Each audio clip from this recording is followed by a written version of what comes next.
जी दोस्तों, बिस्मिल्लाहिर्रहमानिर्रहीम, अस्सलाम वालेकुम। Welcome back to day 3 of BIA revision. आज हमने क्या करना है? आज हमने एक बड़ा इंपॉर्टेंट टॉपिक रिवाइज करना है जिसका नाम है कॉस्ट ऑफ फाइनेंस, यानी कि आपका चैप्टर नंबर कौन सा वाला? चैप्टर नंबर 8 है, सोर्स ऑफ फाइनेंस। तो ये आपका हो जाएगा चैप्टर नंबर 9। 26 मार्क्स की आज हमने रिवीजन करनी है। इसका मतलब ये हम तकरीबन इसके दो सब तकरीबन क्या एग्जैक्टली इसके जो है वो हम दो सवाल करेंगे। अच्छा जी, कैलकुलेटर जिन लोगों के पास नहीं है वो काइंडली जाके ले आए। ये आपके सामने है सबसे पहला सवाल, that is question number 7 of autumn 25। सबसे पहले जाके हम इसकी रिक्वायरमेंट्स देखेंगे। सवाल ने कहा 7 नंबर के लिए वैक निकाल दें ऑफ द एग्जिस्टिंग बिजनेस, और फिर 6 नंबर के लिए कहा यार रिकमेंड करके बताओ कि जो दो फाइनेंसिंग ऑप्शंस अवेलेबल हैं इनमें से बताओ कौन सा वाला बेहतर है हमारे लिए। ठीक है, देख लेते हैं। इसका मतलब ये है कि न्यू इन्वेस्टमेंट अलग है और जो हमारा एग्जिस्टिंग जो है वो सारा कुछ अलग है। इसका मतलब ये न्यू इन्वेस्टमेंट जो हमें स्क्रीन पे लिखा नजर आ रहा है, इससे आगे वाली सारी बातें पार्ट बी से रिलेट करती हैं। हम पार्ट ए सिर्फ इतना सा पोर्शन पढ़ के भी सॉल्व कर सकते हैं। अच्छा, आइए स्टार्ट करते हैं। तरीकेकार क्या होता है, अगर आप में से कोई भी फर्स्ट टाइम मुझसे कोई न्यूमेरिकल जो है वो क्लास में आया है तो उसका तरीकेकार ये होता है कि हम पहले जो है वो सबसे पहले पेज पे जो सवाल की मेन रिक्वायरमेंट होती है वो उसका फॉर्मेट बनाते हैं, और जो हल्की छोटी मोटी कैलकुलेशंस होती हैं वो हम करते हैं नेक्स्ट पेज से, ताकि जो है वो हमारी प्रेजेंटेशन इंतहाई खूबसूरत रहे। इसका मतलब ये मैं जो सवाल के एग्जैक्ट नीचे लिख रहा हूँ ये हमारा जो एग्जाम की बुकलेट होगी उसका पहला पेज होगा, और जो मैं इस सवाल के साथ साथ साइड पे लिखूंगा ये एक पेज छोड़ के आपने सारा कुछ करना है फॉर बेटर प्रेजेंटेशन। यहाँ मैं लिख रहा हूँ जी, पार्ट ए के लिए मुझे क्या चाहिए? मुझे पार्ट ए के लिए चाहिए weighted average cost of capital of existing business. हाँ जी, सवाल रीड किए बगैर मुझे इतना तो पता है बैक का फॉर्मेट क्या होता है। क्या होता है बैक का format? Description, market value in rupees million, rate, और market value multiply by rate. सही। एक आधी लाइन खाली छोड़े, उसके बाद हम इसका टोटल्स कर लेंगे। नहीं जी, हमारा फॉर्मेट बन गया। अब सवाल रीड करते हैं। जो छोटी मोटी कैलकुलेशन हमें समझ आएगी वो हम राइट साइड पे करेंगे करेंगे सवाल की। जी, एमएल कंपनी का नाम है, लिस्टेड कंपनी है। Capital structure based on a financial statement is as follows. Ordinary share capital है 3,000 मिलियन का ऑर्डिनरी शेयर कैपिटल है, और एक शेयर की नॉमिनल वैल्यू 10 रुपए है। तो क्या आप मुझे जल्दी से बता सकते हैं कितने शेयर्स होंगे?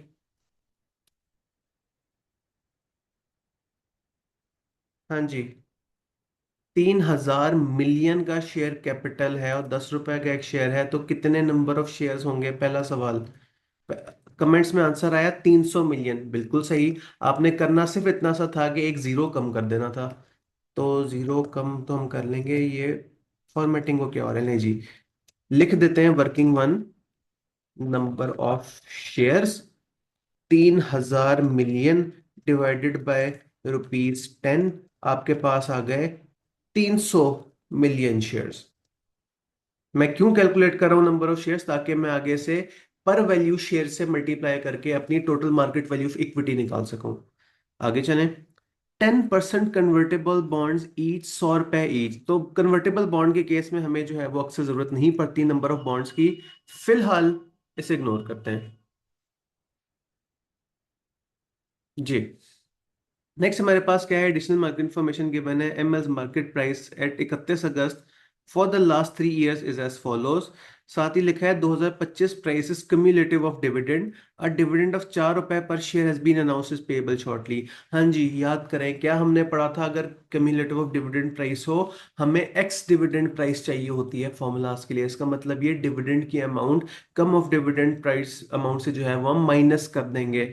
तो जरा मुझे बताइएगा 2025 की एक्स डिविडेंड प्राइस क्या होगी? 56, बिल्कुल सही। 56 कहाँ से आया? आपने 60 में से 4 माइनस कर दिया। अब कोई नेक बंदा मुझे सोच के ये भी बताए कि 3 साल की शेयर प्राइस मुझे क्या क्यों गिवन है? मैं क्या करूंगा? 3 साल की शेयर प्राइस है तो मुझे तो शायद 1 साल की चाहिए हो, आजकल की।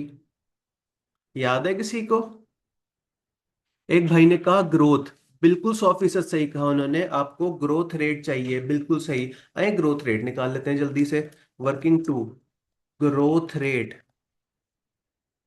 हाँ जी, क्या होगा ग्रोथ रेट? कैसे निकलेगा ग्रोथ रेट? 56, ये 56 कहाँ से है? ये वही 56 है जो आपने 60 में से 4 माइनस करके निकाला है। 56 divided by 48 raise to power 1/n। ऊपर मैं इस तरह एरो डाल के लिख रहा हूँ, उसका मतलब ये रेस टू पावर है, रेस टू पावर 1/n। अच्छा, अब एक और सवाल जहां अक्सर स्टूडेंट्स गलती करते हैं, मुझे बताएं एन 2 होगा, 3 होगा या 4 होगा? 3 साल का डाटा गिवन है, 48, 52, 60, 2023 का, 24 का, 25 का। माशाल्लाह से जितने भी लोग लाइव क्लास में मौजूद हैं, कोई भी कंफ्यूज नहीं हुआ, सबने सही जवाब दिया है, 2 इयर्स। भाई देखें, 3 साल का डाटा है लेकिन ग्रोथ तो 2 सालों की है। 48 से 52 एक साल की ग्रोथ, 52 से 56 दूसरे साल की ग्रोथ। तो अक्सर लोग यहाँ गलती करते हैं, 3 नंबर दे के 3n की वैल्यू पुट कर लेते हैं, इससे आपकी ग्रोथ बर्बाद हो जाती है। अब जरा कैलकुलेट करें जी, ग्रोथ रेट क्या है? 56 divided by 48 raise to, sorry मैंने भी 1/3 लिख दिया, रेस टू पावर 1/2, या स्केयर रूट 56/48।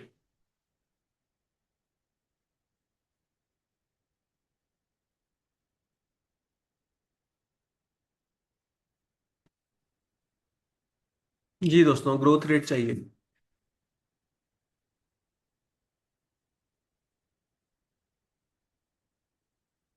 इतनी देर नहीं लगनी चाहिए दोस्तों, हमने 2 सवाल करने हैं। ग्रोथ रेट कैलकुलेट करें, 56 divide by 48 raise to power 1/2, या स्क्वायर रूट 56/48।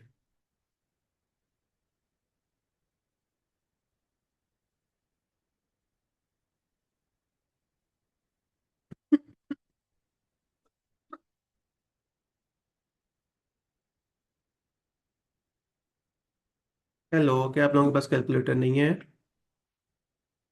लें जी, फाइनली बहुत सारा टॉन्ट करने के बाद 2 आंसर्स आ रहे हैं कमेंट्स में। एक जगह लिखा है 8.01 और एक जगह लिखा है 9.01। अब मैं किसकी साइड लूं? तो मल्टीपल लोगों ने कहा 8.01 पे, मैं उन्हीं की साइड ले लेता हूँ।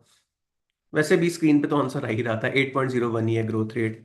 8.01%, मुबारक हो जी, ग्रोथ रेट निकल आई। सर -1 भी आएगा फॉर्मूले पे, वो जबानी भी हो जाता है, उसका अलग से लिखने की जरूरत नहीं है। 1.08 मतलब 8.01%। लेकिन यस, आपने सही कहा, -1 आता है, लेकिन उसके बगैर भी काम चल जाता है। नहीं जी, मुबारक को, ग्रोथ निकल आई। आगे चलें। Point number 2, company's current equity beta is 1.13, risk free rate is 10%, market risk premium is 8% है। जब इस तरह का डाटा गिवन होता है तो हम क्या निकालते हैं?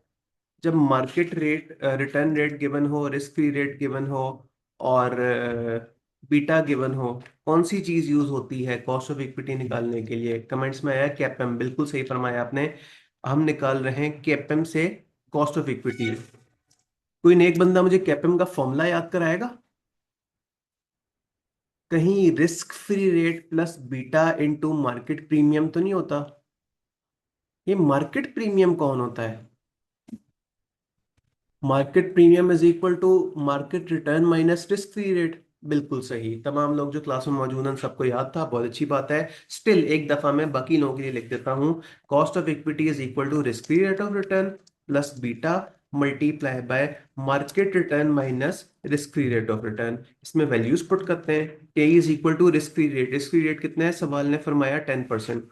0.1 प्लस बीटा, बीटा कितना है? 1.13, multiply by market return minus risk free, market return कितना है? सॉरी, मार्केट रिस्क प्रीमियम आपको डायरेक्ट गिवन है, इसका मतलब ये हम माइनस नहीं कर रहे, हम डायरेक्ट जो है वो 0.08 लिख रहे हैं यहाँ।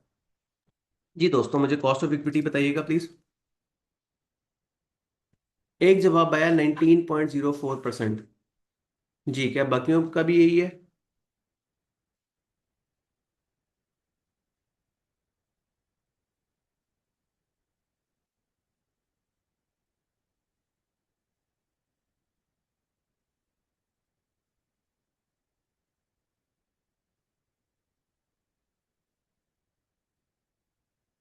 हेलो दोस्तों, जरा स्पीड पकड़ें। सारा कुछ आपके सामने स्क्रीन पे लिखा है, आपने कैलकुलेटर पे 10% को ऐड करना है 1.13 और 0.08 के मल्टीपल से। लें जी, कमेंट में आ गया कि बाकियों का भी सेम है, तो मैं लिख रहा हूँ 19.04, ये आपके पास है कॉस्ट ऑफ इक्विटी। जबरदस्त। आगे रीड करें। The convertible bonds are either redeemable at par or convertible into डेढ़ share per bond in 4 years. The bonds are currently trading at 94. Company's market share is expected to grow in line with the historic trends. आपको वो hint दे रहा है कि यार अगर आपने growth rate calculate किया है तो मार्केट शेयर उसी ग्रोथ रेट से जो है वो शेयर प्राइस उसी ग्रोथ रेट से इंक्रीज होगी। आए इसकी कैलकुलेशन करते हैं। Working for cost of debt of convertible bonds. हाँ जी, सबसे पहले हम कन्वर्टेबल बॉन्ड्स में क्या देखते हैं कि आपके जो शेयर होल्डर्स हैं, आपके जो बॉन्ड होल्डर्स हैं, वो क्या चाहेंगे, क्या वो रिडेम्पशन करवाना चाहेंगे या वो कन्वर्जन करवाना चाहेंगे। आइए देख लेते हैं रिडेम्पशन पे उन्हें क्या मिलेगा। सवाल ने कहा है रिडीमेबल एट पार। तो बंदा पूछे एक बॉन्ड की पार वैल्यू क्या है, क्या सवाल ने आपको बताया है। हाँ जी बताया है, ये जो 10% कन्वर्टेबल बॉन्ड्स हैं ये 100 रुपए पर बॉन्ड के हिसाब से हैं। यही मैं कह रहा था कि आपको नंबर ऑफ बॉन्ड्स कैलकुलेट करने की जरूरत नहीं पड़ेगी, लेकिन पार वैल्यू फिर भी इंपॉर्टेंट है। तो उन्हें आज से 4 साल बाद या तो 100 रुपए मिल जाएंगे, या कन्वर्जन। कन्वर्जन का क्या होगा, कन्वर्जन। आज एक शेयर 56 रुपीज का है without the impact of dividend, multiply by growth किस हिसाब से होगी, multiply by 1.0801 raise to power. कितने साल तक ग्रोथ होती रहेगी, 4 साल तक। तो बताइएगा 4 साल तक कन्वर्जन के बाद। अच्छा एक और चीज, सवाल ने कहा था एक शेयर आपको मिलेगा, एक बॉन्ड के बदले आपको मिलेंगे कितने सारे शेयर्स, 1.5 शेयर्स, मल्टीप्लाई बाय 1.5 भी कर दें। जी अब बताइएगा कन्वर्जन की क्या वैल्यू है।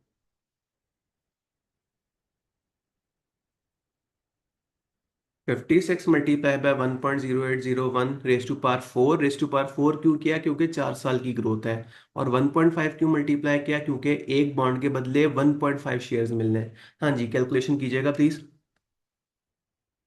पहला आंसर आया 114.3, 114.3। जब तक 2-3 नहीं आंसर आ जाएंगे मैंने आगे नहीं जाना। लें जी, दो लोगों ने कहा 114, तो मैं जरा ज्यादा वाली डेसिमल प्लेस ले लेता हूँ, 114.323। जबरदस्त, आपके पास आ गई 4 साल बाद की कन्वर्जन की वैल्यू। अब कॉमन सेंस ये कहती है कि एक शेयर होल्डर क्या प्रेफर करेगा, शेयर होल्डर ज्यादा पैसे प्रेफर करेगा तो वो कन्वर्जन करवाएगा कि रिडेम्पशन करवाएगा। कॉमन सेंस कहती है वो कन्वर्जन करवाएगा। अब कन्वर्जन को माइंड में रखते हुए हमने कॉस्ट ऑफ डेट निकालनी है using IRR। Description, year 0, year 1, year 2, year 3, year 4। हाँ जी, सबसे पहले इनिशियल इनफ्लो कितने का होगा। हम ये जो मार्केट हमने जो शेयर्स इशू किए हैं, क्या हमने पार वैल्यू पे किए हैं या किसी और हिसाब से किए हैं। तो सवाल ने फरमाया the bonds are currently trading at 94। अगर ये चीज गिवन हो तो फिर हम ईयर 0 में 94 लिखते हैं। अच्छा जी, नेक्स्ट हमने देना है इसके ऊपर इंटरेस्ट। क्या कूपन रेट सवाल ने आपको दिया है, और से देखें दिया है, इस वाले पैराग्राफ में नहीं दिया लेकिन कहीं तो दिया है। किसी को नजर आया।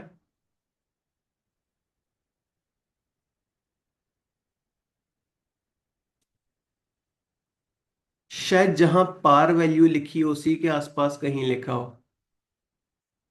Very nice. ये जो 10% कन्वर्टेबल बॉन्ड्स हैं, ये 10% आपका कूपन रेट है। अब ध्यान से, अब यहाँ लोग कुछ गलती क्या करते हैं, वो इंटरेस्ट को डायरेक्ट 10% ले लेते हैं। नहीं भाई, हमने आफ्टर टैक्स वाली अमाउंट लेनी है।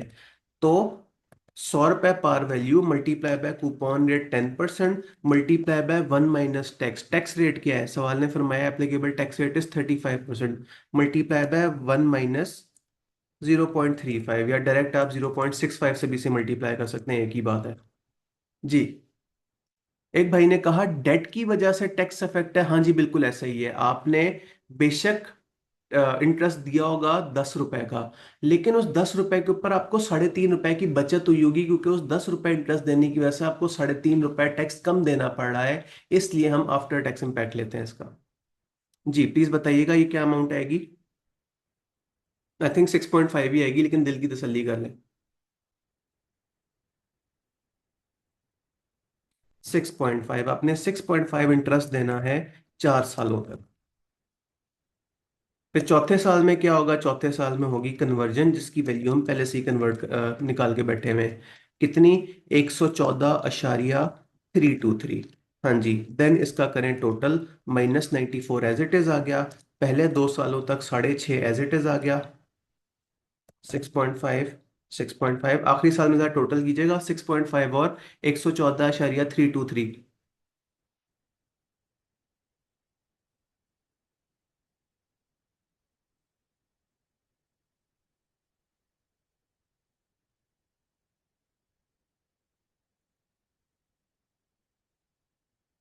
जी टोटल आप लोगों ने कहा 120.823।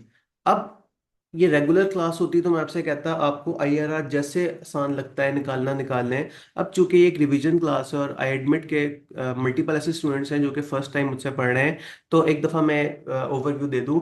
आईआरआर कैफ लेवल पे निकालने के दो तरीके हैं आपके पास। एक तरीका तो वो ये कि आई एम श्योर आपके टीचर ने भी आपको सिखाया होगा कि दो दफ़ा एनपीवी कैलकुलेट करें डिफरेंट रेट्स पे। एक दफ़ा पॉजिटिव हो एक दफ़ा नेगेटिव हो, आईआरआर वाले फॉर्मूले में वैल्यूज पुट करें, आपका आईआरआर निकल आएगा। दूसरा तरीकेकार क्या है, कैलकुलेटर से डायरेक्ट करना। आपने एक इक्वेशन बनानी है, इक्वेशन को कैलकुलेटर पे पुट करना है, एक्स की वैल्यू निकाल लेनी है। अब आई एम नॉट श्योर आप लोग किससे ज़्यादा जो है वो कन्वीनियंट है, तो यहाँ इक्वेशन भी मैं आपको बना देता हूँ। एक काम करते हैं, हमने दो सवाल करने हैं, एक सवाल इक्वेशन से कर लेते हैं, एक सवाल लंबे रूट से कर लेंगे। क्या हाल है? तो पहला सवाल हम करते हैं इक्वेशन से कि लंबे रूट से, मेजोरिटी क्या चाहती है इस टाइम। एक भाई ने कहा पेपर्स के लिए कौन सा सूटेबल है, देख चेक करें मैंने क्या वर्ड यूज किया था, अपनी कंफर्ट। आपको जो इजी लगता है, आपको जो फास्ट लगता है। अगर आपको इक्वेशन फास्ट लगती है तो वेरी नाइस, बस आपने लिखने इक्वेशन एक दफा पेज पे बना लेनी है और उसके बाद लिख देना है solving using calculator. Examiner uncle को ये ना लगे कि बच्चे ने तुक्का लगाया है। एक भाई ने कहा 2-3 बार करेंगे तो हाथ बैठ जाएगा, ठीक है। वैसे ये बड़ी खतरनाक बात की है आपने, आप पेपर से महीने पहले कह रहे हैं कि हाथ बैठ जाएगा। अब तक आपका हाथ बैठ जाना चाहिए था। किससे पढ़ा आपने भी ये? जस्ट किडिंग, मेरे स्टूडेंट है इसलिए मैं कह रहा हूँ। अच्छा जी, इक्वेशन पे ज्यादातर अब हम राजी है तो फिर इक्वेशन कर लेते हैं। भाई ने कहा मैंने बाकियों के लिए बोला, चलें बिल्कुल सही। अच्छा जी, इक्वेशन में आप फिर बना लेते हैं हम। इक्वेशन होगी जी 94 is equal to 6.5 into 1 plus x raise to power -1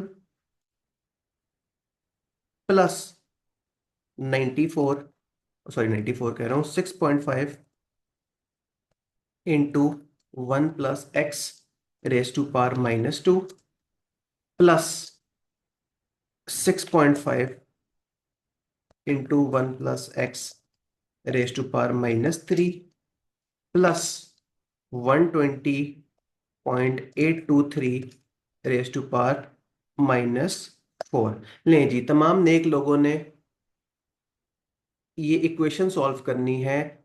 x की अननोन, अच्छा सॉरी, ये मैंने 120 को एक्स से तो मल्टीप्लाई नहीं किया। Plus 120.823 into 1 plus x raise to power -4। जब आप ये इक्वेशन सॉल्व करेंगे आपके पास एक झटके में आईआरआर निकल आएगा। इस वाले तरीके कार का फायदा क्या है, नुकसान क्या है? फायदा ये है कि एक ही झटके में आंसर आ जाएगा, दो दफा एनपीवी कैलकुलेट नहीं करनी पड़ेगी। बट नुकसान ये है कि ये इतनी सारी फिगर्स कैलकुलेटर पे लिखते लिखते आपकी भी बस हो जाएगी और कैलकुलेटर की भी। अच्छा, दूसरी वाली चीज का क्या फायदा क्या नुकसान है आपको? है आसान, वो फॉर्मूले में वैल्यूज पुट करो आंसर आ जाएगा, लेकिन है लेंथी, आपको दो दफा एनपीवी कैलकुलेट करनी पड़ेगी जिसमें अच्छा खासा टाइम लग जाता है। तो भाई आपने अपनी कंफर्ट देखनी है। एक भाई का आंसर आ भी गया 11.47। अब मैं कुछ देर सुकून से बैठा हूं, जब तक मल्टीपल लोगों के आंसर्स नहीं आ जाते मैं कहीं नहीं जा रहा। तो साथ ये भी बता दें 11.47 वाले भाई, आपका आंसर कैलकुलेटर से इक्वेशन सॉल्व करके आया है कि आपने वो लंबा रूट लगाया है?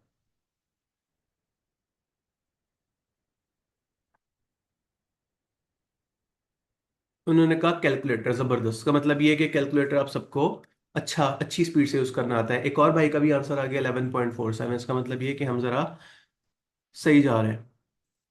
बहुत अच्छी बात है। तो 11.47 को आखिरी फैसला समझते हुए हमने ये वाली वर्किंग भी कर ली।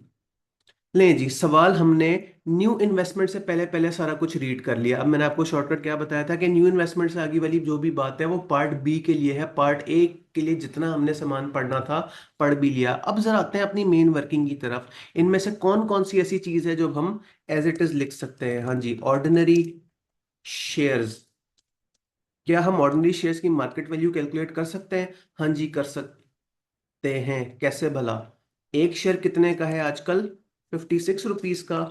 और टोटल कितने शेयर्स आजकल हमारे हैं? 300 मिलियन। तो 56 मल्टीप्लाई बाय 300 मिलियन। ध्यान से आपने मुझे आंसर्स मिलियंस कॉमन लेके बताना है, कीपिंग इन माइंड कि ऑलरेडी 300 मिलियन है। तो आप कैलकुलेटर पे क्या लिखेंगे? 300 मल्टीप्लाई बाय 56, ताकि मिलियंस पहले ही कॉमन में रहे।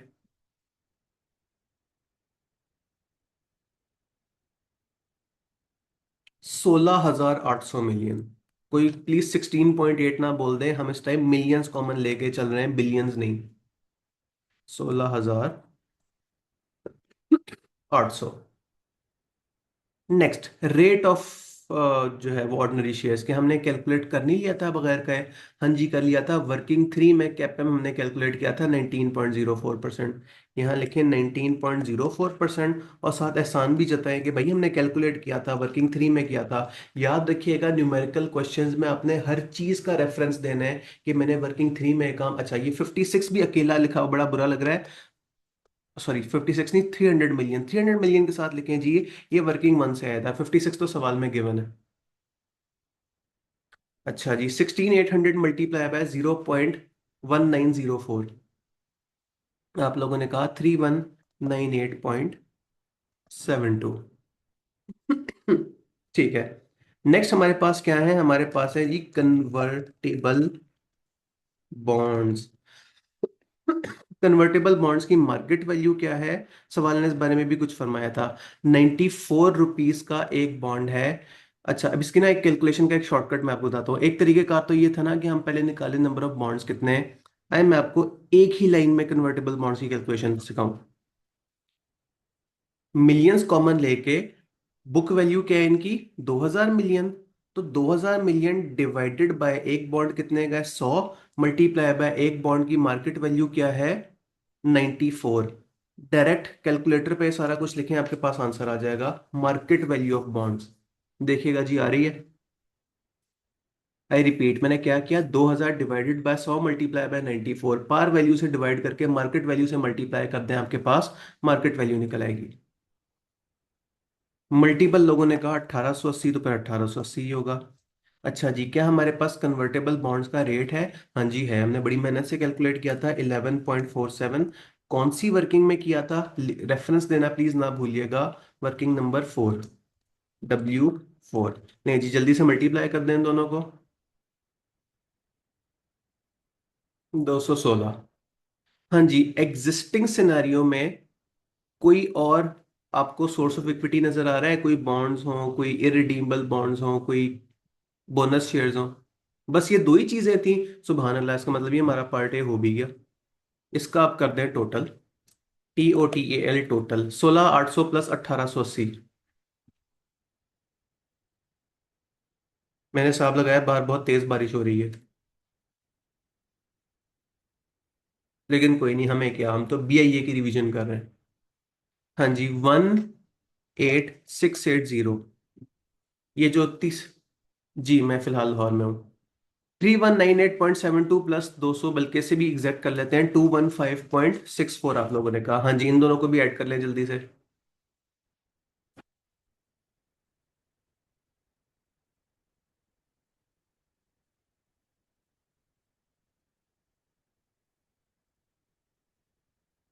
3412.36। अब जल्दी से इन दोनों चीजों को डिवाइड कर दें।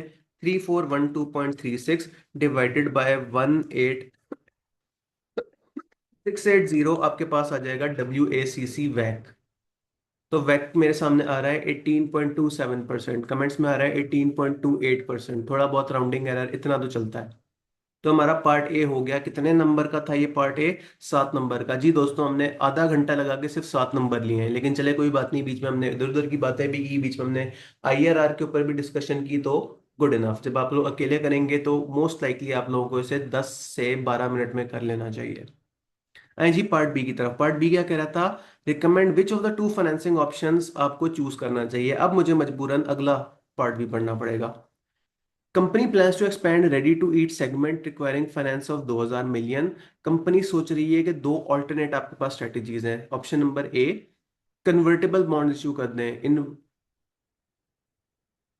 सर पेपर में भी इतना इजी सीन होगा? सोचे, ये पास पेपर का ही सवाल है, मैं कौन सा आपको खुद से चैट जीपीटी से कोई आसान सा सवाल बनवा के दे रहा हूँ। लेकिन जिन एक लोगों के पास पेपर में आया होगा उन्हें ये भी मुश्किल लगा होगा। हम कर रहे हैं, हमें 100% हलवा लगा है, कहीं एक जगह भी मसला नहीं आया अल्हम्दुलिल्लाह। तो वो एग्जाम का साइकोलॉजिकल इफेक्ट होता है। अच्छा जी, वापस आ जाएं।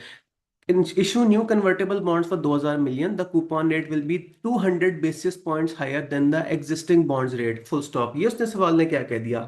200 बेसिस पॉइंट्स, ये बेसिस पॉइंट्स हम फाइनेंशियल रिस्क मैनेजमेंट में पढ़ते थे। यहाँ आपको कंफ्यूज करने की पूरी कोशिश की जा रही है कि आप लोग कंफ्यूज हो रहे हैं। 200 बेसिस पॉइंट्स का क्या करें? हम कहेंगे कि इसका कूपन रेट 200% होगा।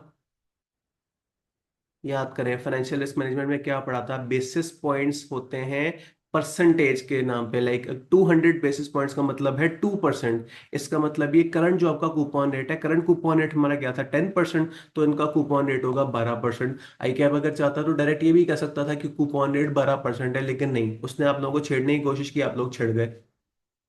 तो पेपर में इस तरह की छोटी मोटी एडजस्टमेंट से बिल्कुल भी परेशान नहीं होना। याद करें, किसी और चैप्टर में हमने बात पढ़ी थी कि बेसिस पॉइंट्स का क्या मतलब होता है। तो 200 बेसिस पॉइंट्स मतलब एक भाई ने कहा 20%, नहीं 20% नहीं है, 2% है। 100 बेसिस पॉइंट्स 1% होता है। और जरा लॉजिकली भी सोचें, कहाँ एक कूपन, एक बॉन्ड का कूपन रेट होगा 10% और एक कूपन रेट होगा 30%। तो आपका जो 10% वाला कूपन रेट है उसकी मार्केट वैल्यू 90 से गिर के 2 रुपए नहीं रह जाएगी? कि मार्केट में तो लोग 30-30% दे रहे हैं, तो नहीं, ये 2% ही है। ओके जी, वापस आ जाए। To cover the additional gearing risk, all other bond features convertibility वगैरह सेम रहेगी। इसका मतलब ये काफी चीजें हम रिसाइकल कर सकते हैं। इसका मतलब ये हमें रिडेम्पशन वर्सेस कन्वर्जन वगैरह दोबारा करने की जरूरत नहीं है। हम काफी हद तक चीजें रिसाइकल कर सकते हैं। तो मैं ऐसा करता हूँ, पूरी वर्किंग रिसाइकल कर लेता हूँ। Working 5 KD of new convertible shares. हाँ जी, रिडेम्पशन अभी भी सेम है, कन्वर्जन अभी भी सेम है। तो बंदा पूछे अब इनिशियल इनफ्लो कितने का होगा, क्या सवाल ने हमें बताया कितने का होगा? नहीं। तो फिर हम पार वैल्यू एज्यूम कर लेते हैं, -94 की जगह लिख लें -100। हाँ जी, इंटरेस्ट में क्या चेंज आएगा? 100 मल्टीप्लाई बाय, जहां पहले 10% था अभी हो जाएगा मल्टीप्लाई बाय 12%। टैक्स रेट अभी भी सेम है। मुझे बताइए न्यू इंटरेस्ट कितना हो जाएगा? 12%, यानी कि 12 रुपए मल्टीप्लाई बाय 0.65।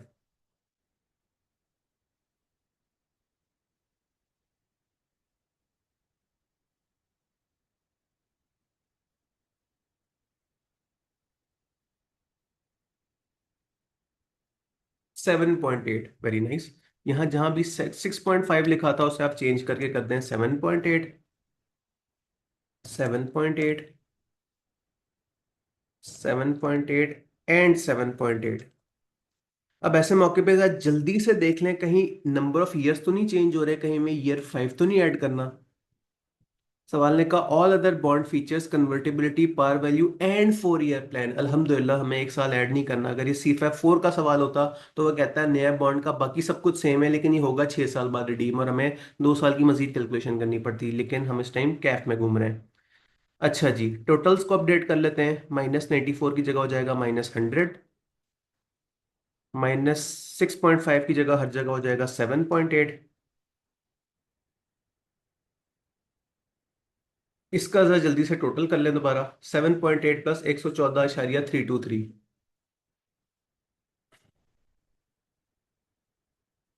122.323 लें जी, जल्दी से इक्वेशन को एडजस्ट करते हैं। 94 की जगह 100 आ गया। जहां जहां भी 6.5 था वो हो जाएगा 7.8।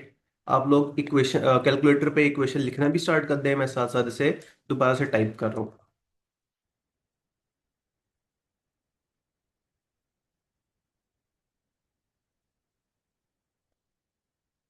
जी दोस्तों, अब मैं थोड़ी देर खामोश हूँ, आप लोगों ने IRR निकालना है। इमरजेंसी कोई नहीं है, अंधाधुन जो है वो फास्ट करने के चक्करों में कोई फिगर ना गलत लिख दीजिएगा।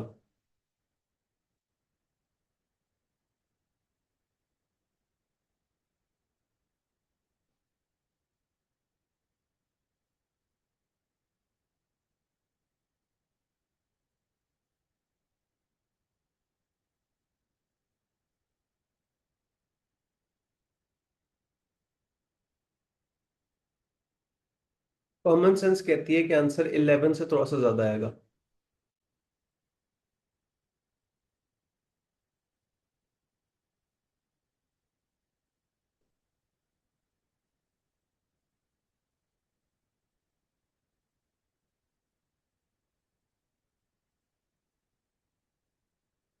ये शायद 11 से कम भी आ सकता है। लेट्स सी आप लोगों के कैलकुलेटर्स क्या कहते हैं।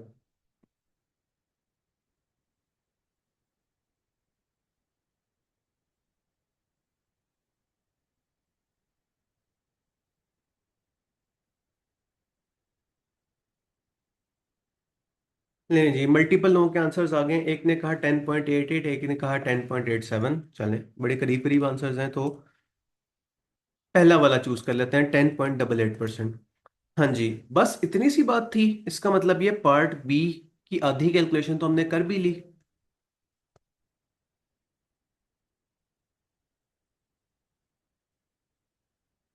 पार्ट बी, बी क्यों नहीं आ रहा भाई? Small B. हाँ जी, पार्ट बी में ऑप्शन वन का क्या हिसाब किताब होगा? अच्छा, एक चीज आपने ध्यान से देख लेनी है। क्या ये न्यू कन्वर्टेबल बॉन्ड इशू करवा देने से आपका ऑर्डिनरी शेयर्स की किसी चीज पे कोई फर्क पड़ेगा? ऑर्डिनरी शेयर्स की मार्केट वैल्यू पे, ऑर्डिनरी शेयर्स के रेट पे? कॉमन सेंस कहती है नहीं। क्या ये हरकत करने से आपकी जो करंट कन्वर्टेबल बॉन्ड्स हैं उनकी मार्केट वैल्यू या उसके रेट में कुछ इंक्रीज डिक्रीज आएगा? कॉमन सेंस कहती है नहीं। तो अगर एग्जिस्टिंग सारा कुछ सेम है, तो फिर आपको ये सारा टेबल दोबारा बनाने की जरूरत नहीं है। आप सिंपली ऐसा भी कर सकते हैं कि 3412.36 प्लस, यहां आप मल्टीप्लाई करके लिख दें किसको और किसको। मैं ब्रैकेट में आपको बता देता हूं कितने का आपने न्यू इश्यूएंस किया, 2000 मिलियन की, plus 2000 into 10.88 divided by, assume करें सारे के नीचे ये फ्रैक्शन है, डिवाइडेड बाय जो एग्जिस्टिंग टोटल था 18680, 18680 प्लस क्या थी हमारी जो है वो न्यू मार्केट मार्केट वैल्यू 2000। आप ऐसे भी कैलकुलेशन कर सकते हैं। हाँ, ये जो मल्टीप्लाई बाय हमने 10.88 किया है, ये आपको उसका रेफरेंस अगर दे दें तो क्या ही बात हो जाए। आप लिखें 0.1088 और उसके भी आगे लिख दें ये आया हमारे पास वर्किंग नंबर 5 से। बताइए जी, अपडेटेड वैट क्या हो जाएगा?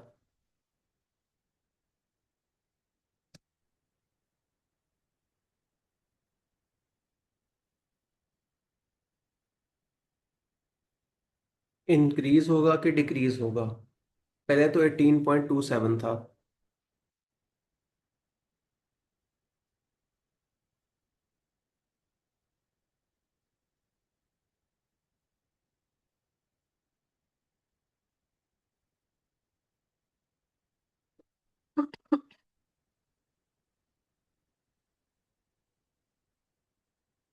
पहला आंसर आया 17.55%।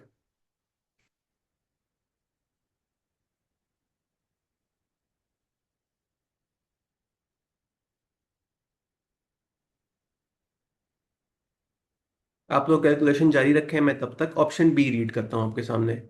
Raise the required funds through a right issue at a premium of 40 रुपए पर शेयर। एक शॉर्टकट बताऊं, अगर तो सवाल ने आपको ये बताया हुआ है कि टोटल कितने पैसे आपने रेस करने हैं, अगर तो आपके पास गिवन है कि 2000 आपने रेस करना है, इन दैट केस ये प्रीमियम मेरे किसी काम का नहीं है। हाँ, हम इससे एक लंबी चौड़ी कैलकुलेशन करके न्यू बुक वैल्यू तक पहुंच सकते हैं, लेकिन हमें जरूरत नहीं है। हम डायरेक्ट 2000 भी ले सकते हैं, आपका आंसर बिल्कुल सही आएगा। तो मैं इस 40 को 100% इग्नोर कर रहा हूँ। मार्केट एनालिसिस ने क्वेश्चन किया है कि ऐसी हरकत करने से आपका इक्विटी बीटा 15% अपडेट हो जाएगा। ओहो, कोई बात नहीं, न्यू इक्विटी बीटा और न्यू कैपेम निकाल लेते हैं। हाँ जी, कैपेम की हमने वर्किंग की थी, इसको रिसाइकल कर ले। पेपर में आप कंट्रोल सी तो नहीं कर सकेंगे, लेकिन एक भाई ने बात की, वैसे तो सर वैल्यू 50 हो जाएगी ना? नहीं, आपने वो निकालनी होगी, TERP, theoretical x right price. Current shares की वैल्यू उतनी है तो चार करंट शेयर्स की वैल्यू उतनी है, तो न्यू एक शेयर की वैल्यू उतनी होगी। यकीन माने उसमें टाइम लग जाएगा। मैं आपको बहुत हैवी शॉर्टकट बताया है कि आपको करने की जरूरत नहीं है, उसके बगैर भी बहुत अच्छा गुजारा हो जाएगा। हाँ, अगर आप जिद करेंगे तो मैं आपको वर्किंग करके दिखा दूंगा, लेकिन शायद सिर्फ वो टाइम लगाने वाली बात है। हाँ जी, मेरे साथ आ जाए काम की बात पे। वर्किंग सिक्स कैपेम, दोबारा से हमने निकालना है, इसको लिख दें न्यू कैपेम। सबसे पहले तो कहें जी बीटा अपडेट हो जाएगा, कितना कोई बीटा अपडेट हो जाएगा, करंट हमारा बीटा कितना है 1.13, मल्टीप्लाई बाय कितने से इंक्रीज होगा, सवाल ने फरमाया 15% से। 1.13 मल्टीप्लाई बाय 1.15, हाँ जी, न्यू बीटा कितना होगा?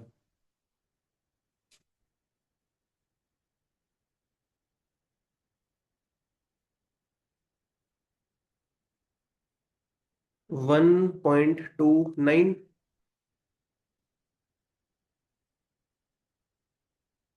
1.299।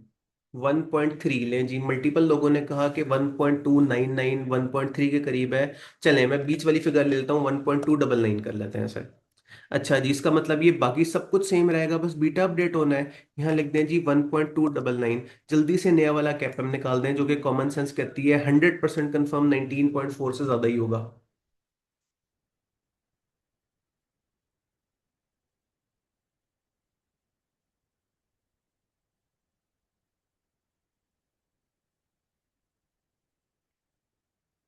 20.4%, मुबारक हो, हमारी न्यू कॉस्ट ऑफ इक्विटी निकल आई। अब जब कॉस्ट ऑफ इक्विटी अपडेट होगी, इसका मतलब ये आपका जो एग्जिस्टिंग हालात वाकयात है वो भी चेंज हो जाएंगे।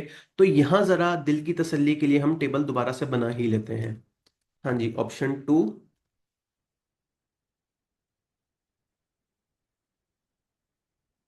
Description, market value in rupees million, rate, market value multiply by rate, equity या ऑर्डिनरी शेयर्स। एग्जिस्टिंग कितने के थे? 16,800, उनकी मार्केट वैल्यू में कोई चेंज नहीं आएगा। प्लस कितने के हमने न्यू इशू किए?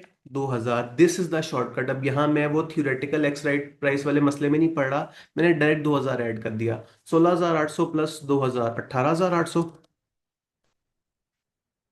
रेट न्यू वाला कितना है? 20.4%। जल्दी से मल्टीप्लाई कर दें इन्हें।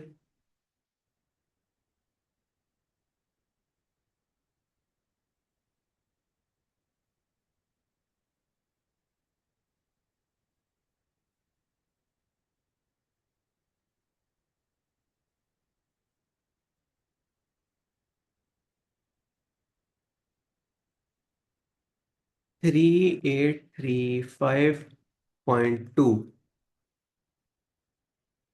आगे चलें। कन्वर्टेबल बॉन्ड्स में लिटरली कोई चेंज नहीं है, तो वो सारा कुछ एज इट इज आप लिख सकते हैं। 1880, 11.47%, 215.64। हाँ जी, टोटल्स 18,800 प्लस 1880।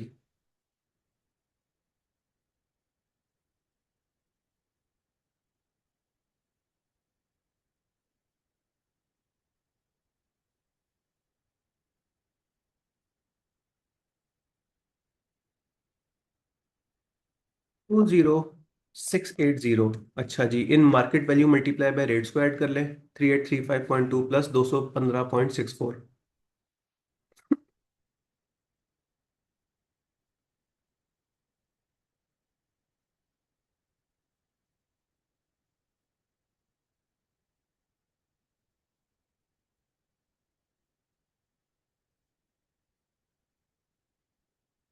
4050.84, आखिरी न्यूमेरिकल स्टेप इस सवाल का। इन दोनों को डिवाइड कर दें।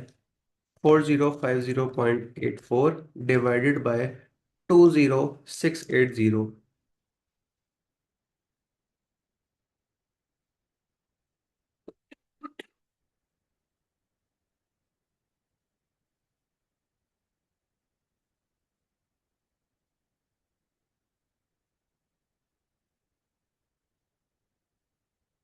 19.588, यानी कि या 19.59%।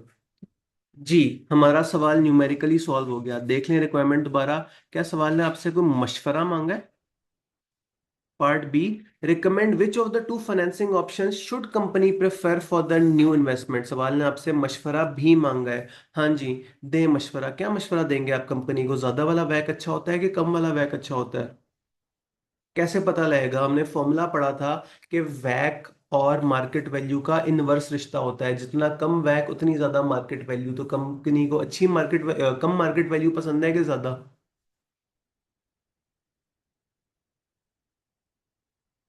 कंपनीज को अगर ज्यादा मार्केट वैल्यू पसंद है, इसका मतलब ये वैक थोड़ी अच्छी बात होती है। तो एक ऑप्शन में वैक है 17.5%, एक ऑप्शन में वैक है तकरीबन 19.5%। तो हम यही मशवरा देंगे। अब मशवरा एक बड़ा जरूरी एलिमेंट होता है, उसके मार्क्स होते हैं। आप कंपनी का नाम लिख के कहें। क्या था कंपनी का नाम जी? ML। देख लें। कंपनी का नाम वॉज ML, बिल्कुल सही। आपने लिखना है पेपर में, कोशिश करें पार्ट बी के बिल्कुल स्टार्ट में ही लिख दें, ताकि एग्जामिनर अंकल को लगे कि बाकी सारी चीजें वर्किंग है, असल काम की बात तो उसने यहां से स्टार्ट की है। लिखें, ML शुड प्रेफर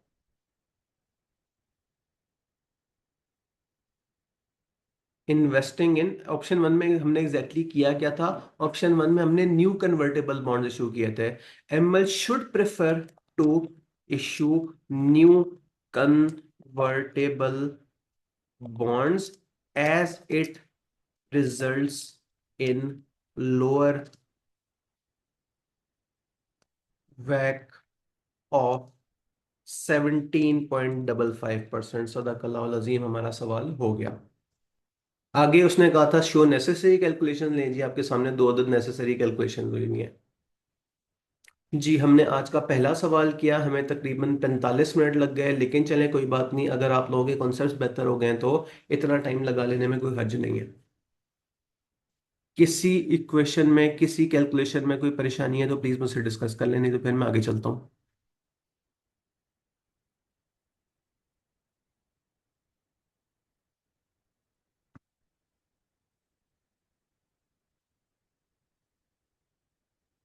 नहीं जी, बिस्मिल्लाह पढ़ के आगे चलते हैं।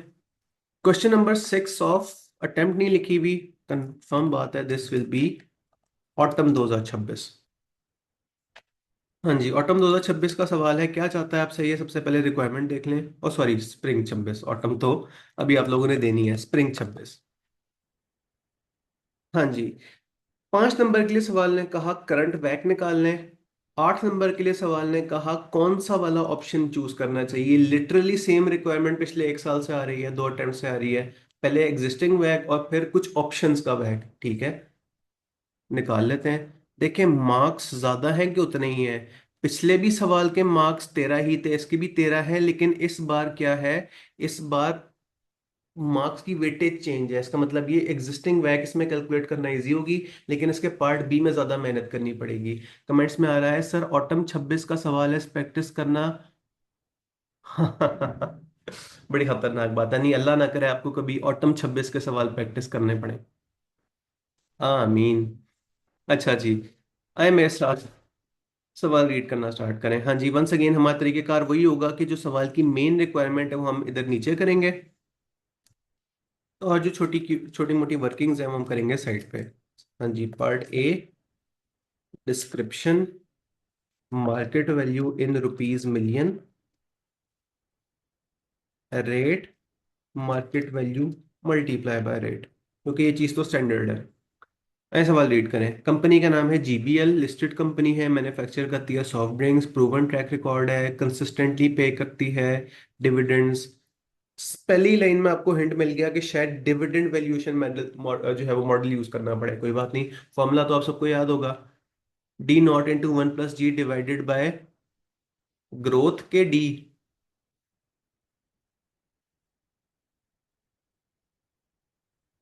मार्केट वैल्यू, शाबाश, मैं जान के आपको दोनों गलत ऑप्शंस दिए थे। Divide by market value minus जी।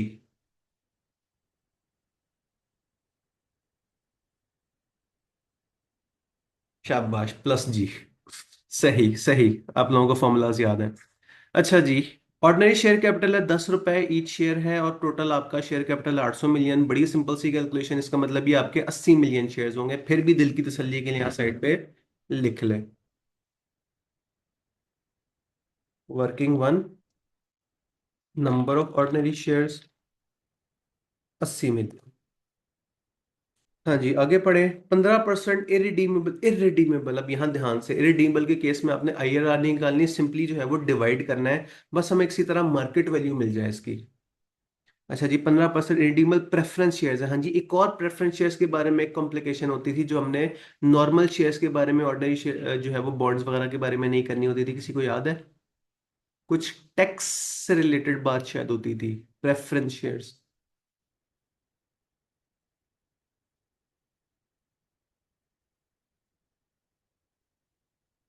चलें, अवाम में खामोशी है, मैं रिवाइज करा देता हूँ। याद रखिएगा, जब भी प्रेफरेंस शेयर्स की कैलकुलेट कर रहे हो, आईआरआर के थ्रू कर रहे हो या इरिडीमेबल के केस में सिंपली डिवाइड करके कर रहे हो, प्लीज टैक्स का इम्पैक्ट ना लेके बैठ जाइएगा। उसके पीछे लॉजिक क्या है कि प्रेफरेंस शेयर्स पे जो आप पैसे देते हैं वो टैक्स की जबान में डिविडेंड कंसिडर होता है, फाइनेंस कॉस्ट कंसिडर नहीं होती, और डिविडेंड देने के ऊपर कंपनी को कोई भी टैक्स सेविंग नहीं होती।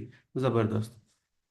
अच्छा जी, ये हमारे पास आ गया प्रेफरेंस शेयर्स की बुक वैल्यू, प्रेफरेंस शेयर्स की पार वैल्यू। आगे रीड करें, डिविडेंड ऑफ 8 रुपए पर share has been announced. Has been announced इसका मतलब ये डी नॉट है, हमारा करंट ईयर का डिविडेंड है। आगे चलें, dividends are expected to grow at 5% per annum in perpetuity. Current market price of ordinary shares is 78 rupees cumulative of dividend, while the market price of preference shares is 150 रुपए पर share. लो जी, मुबारक हो, हमें एक ही line में दो बड़े काम की चीजें मिल गई। मार्केट वैल्यू भी, और मार्केट वैल्यू शेयर की भी और प्रेफरेंस शेयर की भी। Risk rate of return is 10%, market risk premium 6%। अब यहाँ चेक करें, ये लाइन सिर्फ आपको तंग करने के लिए दी हुई है। यहाँ जब हमारे पास बीटा ही नहीं है तो फिर मैं मार्केट रिटर्न और रिस्क प्रीमियम का क्या करूं? सवाल चाह रहा है कि आप सोचें, आप परेशान हो कि यार मैं कैपेम यूज करूं कि डिविडेंड वैल्यूएशन मॉडल यूज करूं। तो जालमो, कैपेम यूज करने के लिए तो बीटा चाहिए होता है, नहीं दिया आपने, कोई बात नहीं, हम डिविडेंड वैल्यूएशन मॉडल यूज कर लेंगे। सही। कहीं कोई मेरी बातों सुन के और ज्यादा परेशान तो नहीं हो गया? Cost of equity of ordinary shares. हाँ जी, फॉर्मूला एक दफा दिल की तसल्ली के लिए लिख भी देते हैं। हाँ जी, कॉस्ट ऑफ इक्विटी आपके पास आएगी, cost of equity is equal to D not into 1 plus growth divided by market value. कौन सी वाली market value? Very important, ex dividend वाली, प्लस जी, यानी कि ग्रोथ रेट। इसमें वैल्यूज पुट करते हैं। Cost of equity is equal to latest dividend कितना था? 8 रुपए पर शेयर। 8 रुपए multiply by 1 plus g, growth rate कितना है? सवाल ने फरमाया 5% इंशाल्लाह ग्रोथ होगी। जी जरूर पूछें। नहीं जी, कमेंट आई। सर, अगर डेटा कैपेम और डिविडेंड मॉडल दोनों का गिवन हो तो प्रेफर कैपेम को करेंगे ना के ई के लिए? हाँ, क्यों? क्योंकि कैपेम आसान होगा। लेकिन आई एम 95% श्योर कि आई कैप कैफ लेवल पे इस तरह का कुछ करेगा नहीं। सी फैप में इस तरह से होता है कि आपको दो तीन मॉडल्स का डाटा देके कहता है कि जाओ सबसे कैलकुलेट करके बताओ। लेकिन कैफ पे इस तरह का तंग उसे करना नहीं चाहिए उसूलन। 8 into 1.05 divided by market value x dividend. अब ध्यान से, मार्केट वैल्यू आपके पास गिवन है 78, ये एक्स डिविडेंड नहीं है, क्यूमुलेटिव ऑफ डिविडेंड है, तो उसमें से माइनस कर दीजिएगा जरूर लेटेस्ट डिविडेंड। 78 माइनस 8 रुपए, डायरेक्ट 70 भी लिख सकते हैं, 70 - 8 भी लिख सकते हैं, plus growth rate. Growth rate कितना है? 0.05। हाँ जी, मुझे कॉस्ट ऑफ इक्विटी बता दें।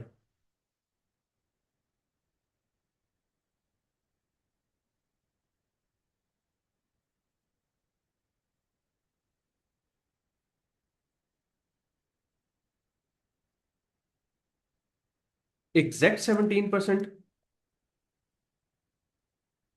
क्या बात है। जी, बाकी भाइयों का भी यही है।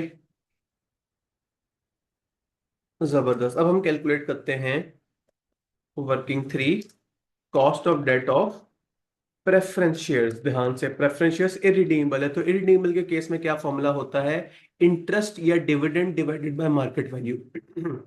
इंटरेस्ट या डिविडेंड कितना है? 100 रुपए का ईच शेयर है, और आपको 15% अगर उस पर रिटर्न मिलता है, यानी कि 15 रुपए पर शेयर, डिवाइडेड बाय आजकल मार्केट वैल्यू क्या चल रही है? 150 रुपए पर share. 15 divide by 150, exact 10, exact 0.1। जबरदस्त। अच्छा, इसमें टैक्स का इम्पैक्ट ले लेते हैं, इसे में 1 - टैक्स कर देते हैं। प्रेफरेंस शेयर्स है, नहीं करना। इसका मतलब ये पार्ट 1 हमने, पार्ट 1 हमने 100% कर लिया। आए कुछ ही सेकंड में इसको प्रॉपर शक्ल भी ले आते हैं इसकी। हाँ जी, डिस्क्रिप्शन ऑर्डिनरी शेयर्स। हाँ जी। हमारे पास मार्केट वैल्यू गिवन है, क्या थी हमारे पास मार्केट वैल्यू? 70 रुपए मल्टीप्लाई बाय कितने शेयर्स हैं हमारे पास? एक बार मुझे अचानक से याद आया, क्या हमने पिछले सवाल में एक्स डिविडेंड वैल्यू ली थी कि कम्युलेटिव डिविडेंड? ठीक है, एक्स डिविडेंड ही ली थी, बिल्कुल सही। यहाँ भी हम सही जा रहे हैं, हमने एक्स डिविडेंड प्राइस ली 70, multiply by number of shares कितने? 80 मिलियन। 70 × 80 मिलियन, आगे लिख दें फिगर आपके पास 80 मिलियन की वर्किंग मंथ से आई है, तो 70 × 80। 7 को 8 से मल्टीप्लाई करें, आगे दो जीरो लगा दें। 7 8 56, 56 के आगे डबल जीरो, 5600। अच्छा जी। रेट हमें पता है, हाँ जी पता है, आप लोगों ने कहा था एग्जैक्टली 17%। कहाँ से आया एग्जैक्टली 17%? हमने कैलकुलेट किया था वर्किंग टू में। मल्टीप्लाई कर दें इन दोनों को। बट ये देखें, पहले सवाल के मुकाबले में ज्यादा स्पीड से हो रहा है क्योंकि आप लोगों का हाथ अब सेट हुआ हुआ है। 952। जबरदस्त। आगे चलें। देन आपके पास है इररिडीमेबल प्रेफरेंस शेयर्स। उनकी मार्केट वैल्यू क्या है? सवाल ने हमें बताया था 150 रुपए पर शेयर। तो 150 मल्टीप्लाई बाय 200 डिवाइडेड बाय 100।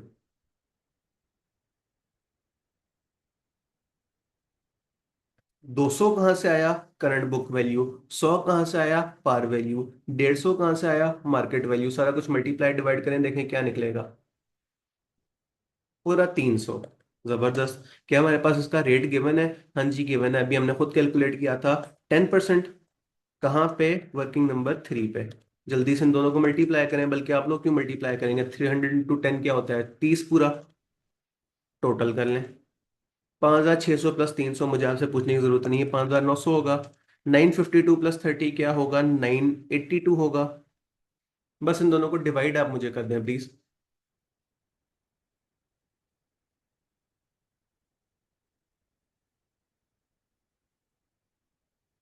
एक भाई ने कहा 10% बताइएगा, जी जरूर। जब भी बॉन्ड या प्रेफरेंस शेयर्स इरिडीमेबल हो, तो उसका फॉर्मूला होता है, जो भी होता है मैं स्क्रीन पे लिख भी देता हूं। इंटरेस्ट या डिविडेंड। बॉन्ड के केस में इंटरेस्ट होता है, डिविडेंड प्रेफरेंस शेयर्स के केस में डिविडेंड होता है। डिवाइडेड बाय मार्केट वैल्यू, ये स्लैश के बजाय मुझे और कर देना चाहिए। Divided by market value of करेंगे तो आपके पास जो चीज आएगी, that will be cost of debt या कॉस्ट ऑफ प्रेफरेंस शेयर्स। हाँ, एक चीज ध्यान से आपने देखनी है। In case of bond, tax का इंपैक्ट आपने लेना है। In case of preference shares, आपने टैक्स का इंपैक्ट नहीं लेना। बस इतनी सी बात है।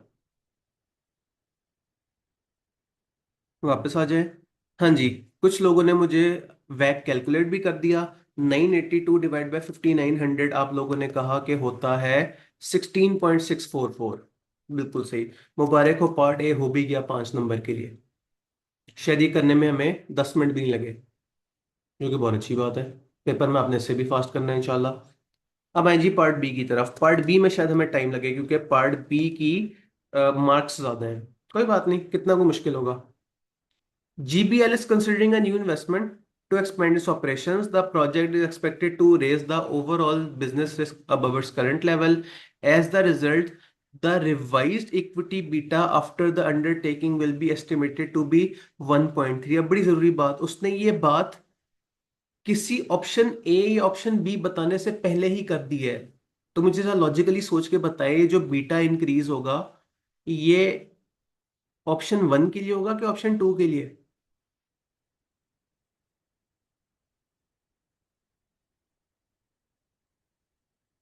आई रिपीट, उसने कहा कि आप जो इन्वेस्टमेंट कर रहे हैं उससे आपकी कंपनी का ओवरऑल रिस्क वैसे ही इंक्रीज हो जाएगा।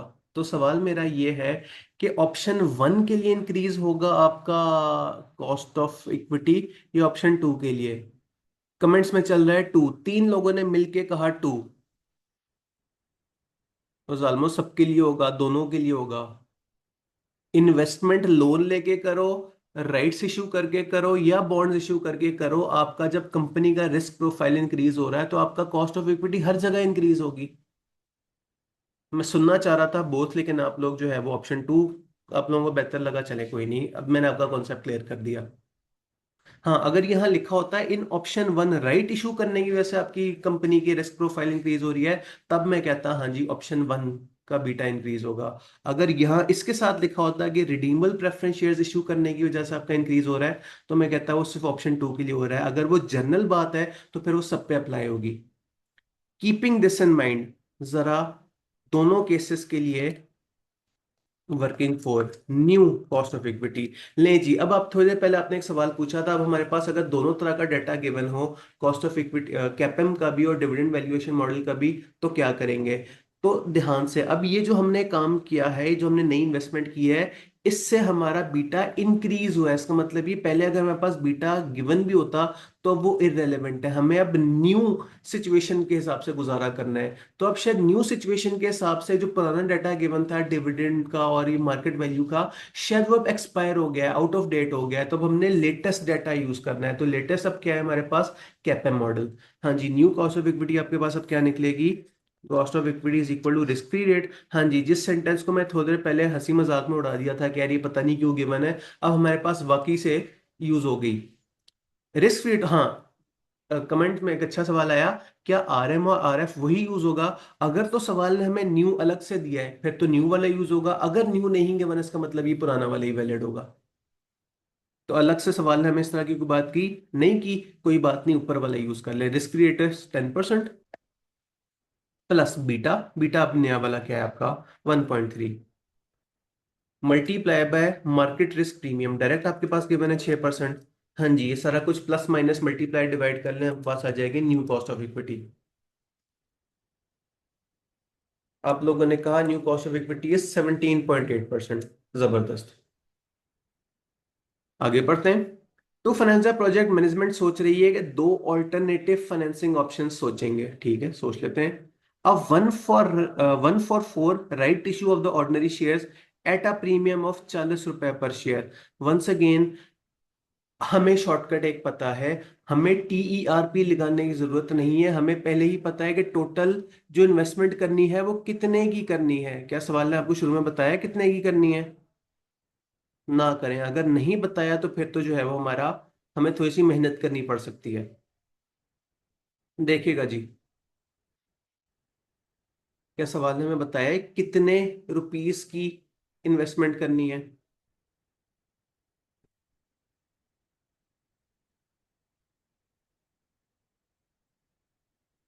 सवाल खामोश है, इसका मतलब ये शॉर्टकट फेल हो गया, इसका मतलब ये वाकई मेहनत करनी पड़ेगी। कर लें।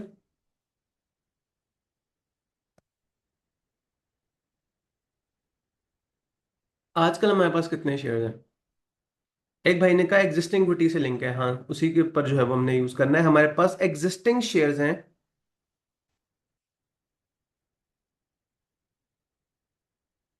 80 मिलियन के। सवाल ने फरमाया 1 फॉर 4 राइट इशू होगा। 1 फॉर 4 पढ़ने का मतलब है, पहले तो इन दोनों को ऐड करें, 5 हो जाएगा। अब 5 multiply by 4, sorry 5 divided by 4 multiply by 80।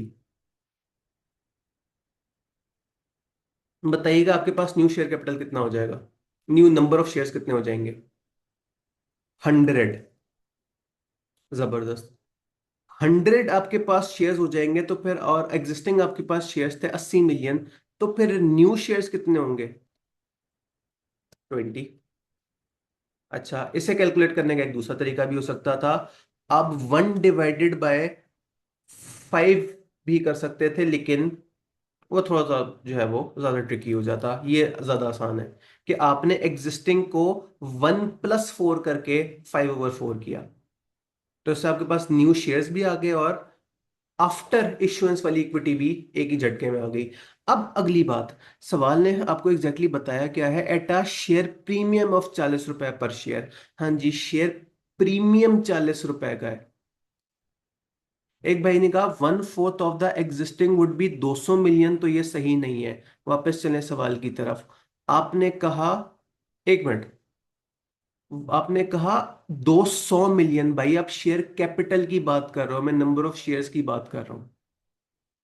आपकी और मेरी बात में सिर्फ एक जीरो का फर्क है। आप अपनी जगह ठीक है कि 200 मिलियन से इंक्रीज होगा, भाई मैं 200 मिलियन की नहीं, मैं इस टाइम 220 मिलियन शेयर्स की बात कर रहा हूं। सही। कोई और बंदा अगर इस सारी वर्किंग में कंफ्यूज बैठा है तो प्लीज मुझसे रब्ता करे। मैं एक दफा फिर रिपीट कर देता हूं। 80 मिलियन शेयर्स थे, 20 मिलियन शेयर्स इशू होंगे, तो आपके नंबर ऑफ न्यू शेयर्स कितने हो जाएंगे? 100 मिलियन। अब आते हैं थ्योरेटिकल एक्स राइट प्राइस वाले एरिया की तरफ। आपके जो 80 मिलियन शेयर्स हैं, उनका रेट क्या है? वो बेचारे पार वैल्यू पे है, 10 रुपए ईच, मल्टीप्लाई बाय 10। ये वो आपने कैलकुलेशन अकाउंटिंग में भी की होगी, इसे हम प्यार से क्या बोलते हैं? TERP, theoretical x right price. Plus जो आपके न्यू 20 मिलियन शेयर्स हैं, उससे मैं किससे मल्टीप्लाई करूं? देखते हैं कौन जीनियस मुझे जवाब देता है। हिंट है इस वाली लाइन में, एट अ प्रीमियम ऑफ 40 रुपए पर शेयर। पहला कमेंट आ गया 40, दूसरा कमेंट आया 50, मैं किसकी साइड लूं?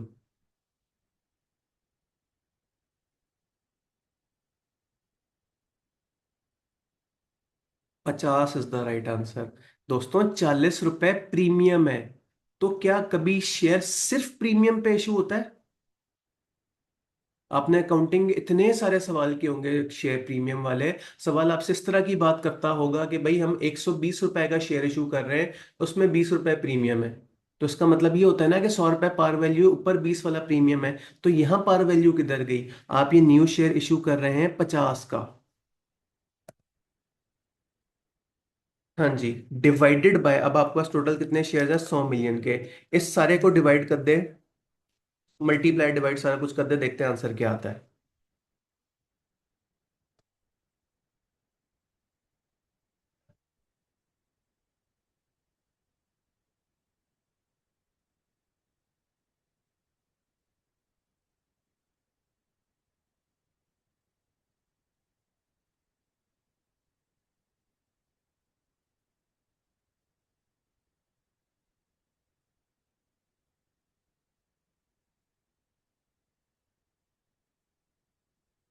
आपके पास TERP आ गई 18 रुपए।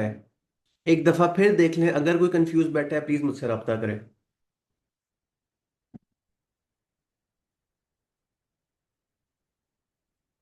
अब ये 18 रुपए एक तरह का वेटेड एवरेज है। आपके कुछ शेयर्स 10 रुपए वाले हैं, आपके कुछ शेयर्स 50 रुपए वाले हैं, इन दोनों का वेटेड एवरेज अगर 18 है, तो अब ये वेटेड एवरेज आपके तमाम शेयर्स की है। आए लिख के इसे मजीद पक्का करते हैं। डिस्क्रिप्शन, अब ये पार्ट भी हम फिलहाल ऑप्शन 1 की बात कर रहे हैं। Description, market value in rupees million, rate, market value multiply by rate.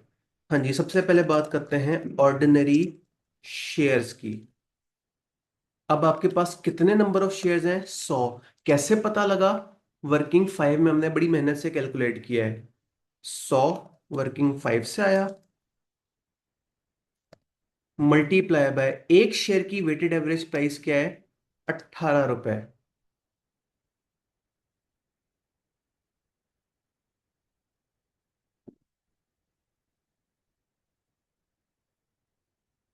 एक मिनट, कुछ गड़बड़ है।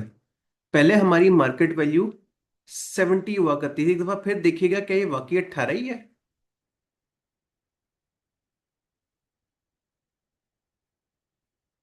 ठीक है, ये 18 ही है। फिर देखें कहीं हमसे कोई मजीद गड़बड़ ना हो जाए। देखिएगा ये जो 18 है, ये तो हमारी शेयर्स की बुक वैल्यू होगी। हमें अभी भी अपने शेयर्स की मार्केट वैल्यू तो रखनी है। एक काम करते हैं, for our convenience, new shares, ordinary shares existing वाले और न्यू वालों को अलग अलग लेके चलते हैं। 70 के 80 शेयर्स अभी भी एग्जिस्ट करते हैं, आगे लिख दें जी 5600। रेट लेकिन इंक्रीज होगा। कितना इंक्रीज होगा? 17.8% हो जाएगा। मल्टीप्लाई कीजिएगा जरा।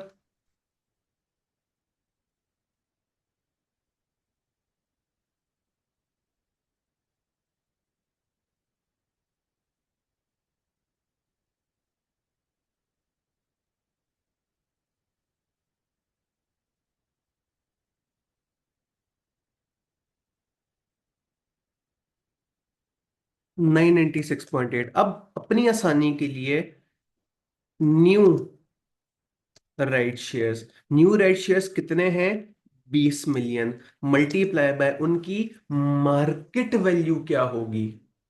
कॉमन सेंस वाली बात है, जितने के इश्यू होंगे उतनी मार्केट वैल्यू होगी, मार्केट वैल्यू तो बाद में इंक्रीज डिक्रीज होती है। तो 20 मिलियन मल्टीप्लाई बाय 50, ये ज्यादा इजी नहीं है?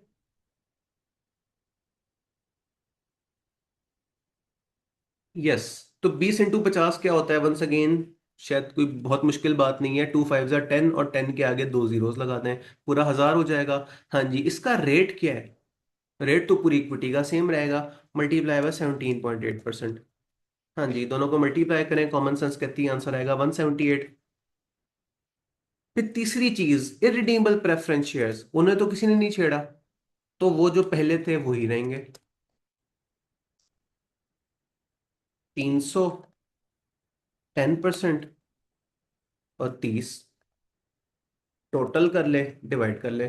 5600 प्लस 1000, 6600, 6600 प्लस 3, 6900।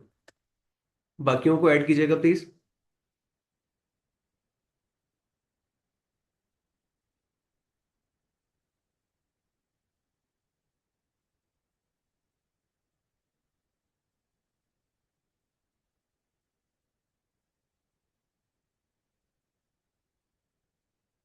1204.3।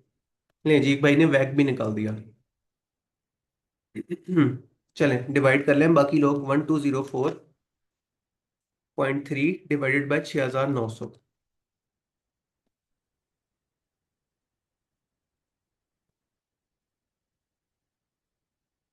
जी, 17.45 या 17.46%। मुबारक हो, हमारा पार्ट बी शायद आधा हो गया। अब बाकी पे गौर फिक्र करते हैं। कोशिश करें एटलीस्ट 2 डेसिमल प्लेसेस तक रहे, सिर्फ 17.4 इतना अच्छा नहीं लग रहा। हाँ जी, अब 12% रिडीमेबल प्रेफरेंस शेयर्स ऑफ 100 रुपए each, sufficient to raise funds equivalent to the right issue. Check करें, भाई कैब ने जो है वो कसम खाई है कि अली शायद वाला शॉर्टकट हम नहीं चलने देना। उसने कहा है राइट इशू की वजह से जितने पैसे एक्स्ट्रा इशू हुए थे ना, उतने का ही आपने रिडीमेबल बॉन्ड्स करने हैं। लेकिन चलें, अब उसकी जो है वो आपको एक्स्ट्रा मेहनत करने की जरूरत नहीं है, आपको अभी से पता लग गया कि न्यू राइट शेयर्स की क्या वैल्यू होगी, पूरा 1000 मिलियन।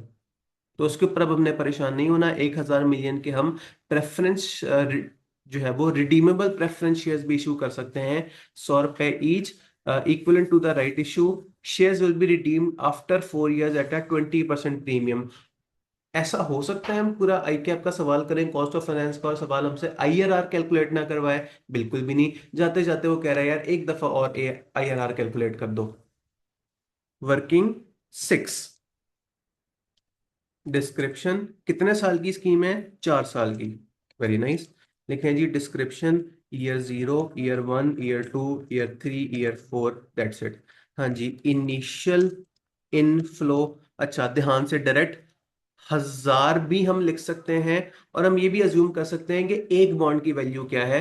क्या सवाल ने कहा कितने का एक बॉन्ड होगा? लो जी, सोचने की जरूरत ही नहीं पड़ी, सवाल ने कहा 100 रुपए ईच, तो 100 रुपए कूपन वैल्यू होगी। लिख दें यहाँ -100। एक भाई ने कहा सर वैक के लिए टेबल बनाना कंपलसरी है, इक्वेशन बना के भी लिख सकते हैं। अब बीआईए पढ़ाने से पहले 2 ढाई साल तक मैं बीआईए का मल्टीपल कॉलेजेस में एग्जामिनर रहा हूँ। यकीन माने, जो लोग इक्वेशंस बनाते हैं वो इतनी गंदी करके बनाते हैं, इतनी घिचपिच करके बनाते हैं कि वो बहुत गंदी प्रेजेंटेशन हो जाती है। इसलिए मैंने कसम खाई थी कि जब मैं बीआईए पढ़ाऊंगा मैं बच्चों से ही कहूंगा कि यार आपने टेबल बनाना है। तो प्रेजेंटेशन सही रखने के वास्ते आपने टेबल बनाना है, वरना कोई और एग्जामिनर आपको बुरा भला कहेगा। क्या पता अल्लाह ना करे आई कि आपका एग्जामिनर कहे, लेकिन आप लोगों ने टेस्ट वगैरह भी तो देने होते हैं। हाँ जी, देन बात करते हैं इंटरेस्ट की। ओ सॉरी, प्रेफरेंस शेयर्स है, इंटरेस्ट नहीं होगा, डिविडेंड होगा। हाँ जी, डिविडेंड आपने कितना देना है? 12%। 100 रुपए का 12% कितना होता है? 12। टैक्स का इम्पैक्ट माइनस करें।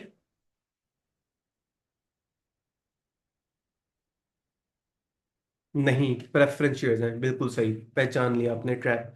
हाँ जी, नेक्स्ट, कन्वर्जन वर्सेस डिविडेंड, यानी कन्वर्जन वर्सेस डिविडेंड वाला चक्कर ही नहीं है। सवाल ने सीधा सीधा कह दिया कि भाई रिडेम्पशन होगी एट 20% प्रीमियम।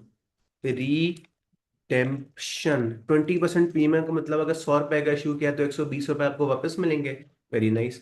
टोटल करें, -100 आ गया, 12 आ गया, 12 आ गया, 12 आ गया, 132 आ गया। हाँ जी। थोड़ी देर पहले जो हमने कहा था आईआरआर अगर दोबारा कैलकुलेट करनी पड़ी तो लंबे रूट से कर लेंगे, क्या आप अभी भी वो करना चाहते हैं कि कैलकुलेटर जिंदाबाद?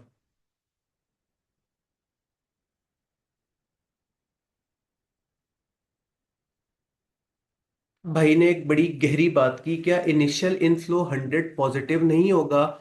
आपने 100% सही बात की। अगर आपने मुझसे पढ़ा होता तो मैंने इस एक प्लस माइनस वाले उसके ऊपर तो 10 मिनट तक तकरीर की थी। पॉइंट इज कि ये जो इनिशियल इनफ्लो है, ये हमारे पास पैसे आएंगे पॉजिटिव होगा। बट ये जो डिविडेंड है ये आपने दिया, ये आउटफ्लो होगा। ये जो आपने रिडेम्पशन की, ये आपकी कंपनी से आउटफ्लो हुआ, ये नेगेटिव होगा। तो आप सोच के मुझे बताएं क्या चीज आसान है।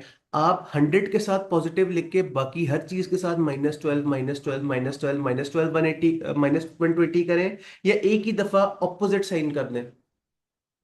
और फिर मैंने प्रूफ भी करके बताया था कि आप ऐसे लेके चलें या ऑपोजिट लेके चलें, आंसर सेम आता है। बेशक ट्राई करके देख लीजिएगा।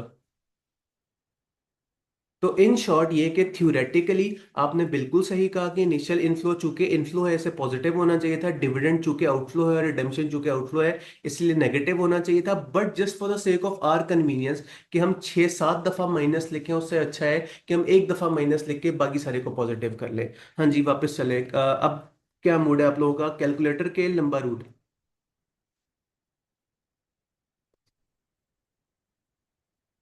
क्या बात है, आप लोग डायरेक्ट कैलकुलेटर से आंसर निकाल के भी बैठे हुए हैं। लेकिन चलें, एक ही बंदे के आंसर के ऊपर मुझे बहुत ज्यादा एक्साइटेड नहीं हो जाना चाहिए। मैं चाहता हूँ ज्यादातर लोगों का आंसर आ जाए।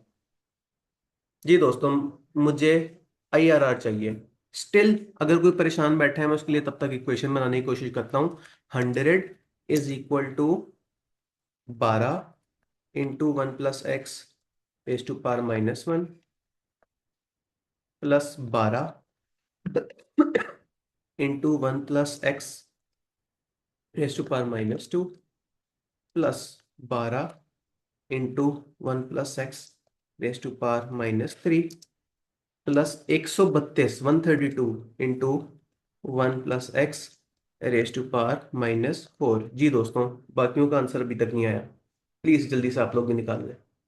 ले जी, दो नेक लोगों का आंसर आ गया, 15.95%। मैं मजीद जबर कर लेता हूँ। अल्लाह खैर। 4-5 ईमेल है एक साथ, क्या चल रहा है? क्लास के बाद सुकून से देखते हैं ये। हाँ जी, कितने आईआरआर आ गए? अभी तक दो ही हैं बस।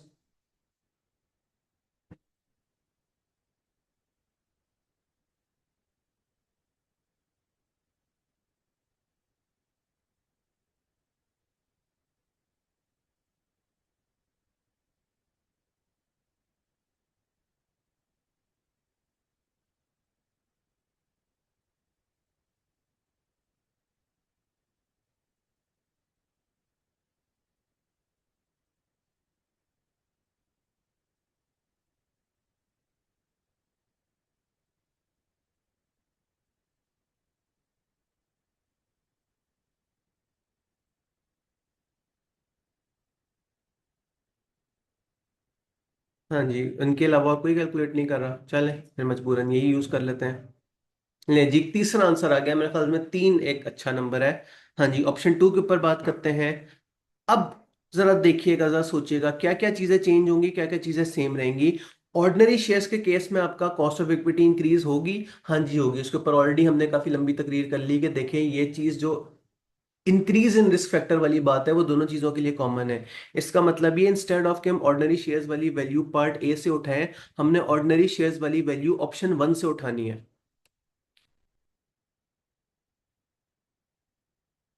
थोड़ा सा मैं शॉर्टकट लगा रहा हूं, ये मैं पूरा टेबल ही कॉपी करके। Ordinary shares as it is रहेंगे। न्यू राइट शेयर्स की जगह हम लिखेंगे न्यू प्रेफरेंस शेयर्स। उनकी मार्केट वैल्यू कितनी है? 1,000। उनका ये कॉस्ट ऑफ डेट नहीं, कॉस्ट ऑफ प्रेफरेंस शेयर्स कितनी है? 15.95%। जरा जल्दी से मल्टीप्लाई कीजिएगा 15.95% को 1,000 से, तो कॉमन सेंस कहती है आंसर आएगा 159.5। बाकी जो आपके एग्जिस्टिंग इररिडीमेबल प्रेफरेंस शेयर्स हैं उन पर कोई असर नहीं पड़ना। जल्दी से टोटल्स को एडजस्ट कर लें, ये फिगर सेम रहेगी, ये फिगर थोड़ी सी कम हो जाएगी।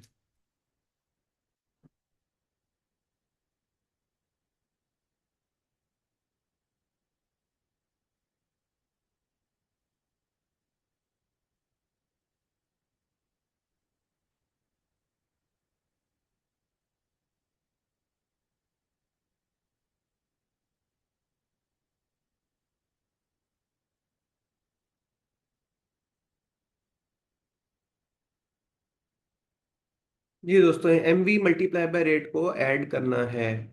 आंसर 1204 से थोड़ा सा कम हो जाएगा। 11,186.3। जबरदस्त। आज की आखिरी न्यूमेरिकल कैलकुलेशन, दोनों को जरा डिवाइड कीजिएगा।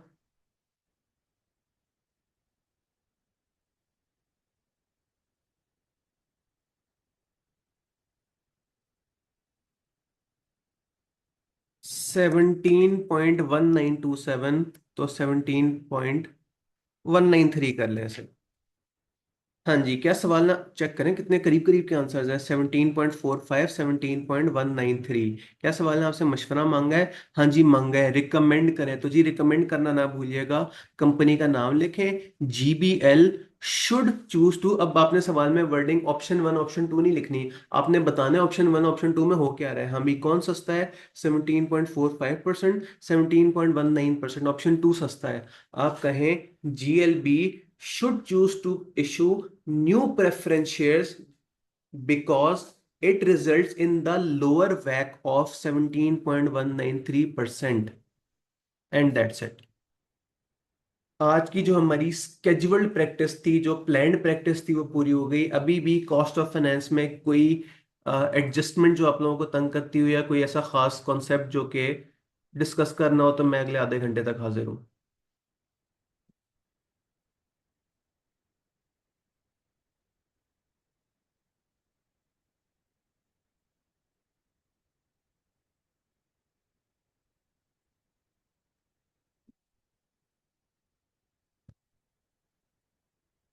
All okay. जी। Anyone else? Cost of finance वाले चैप्टर से किसी की और कोई कंफ्यूजन, कोई सवाल?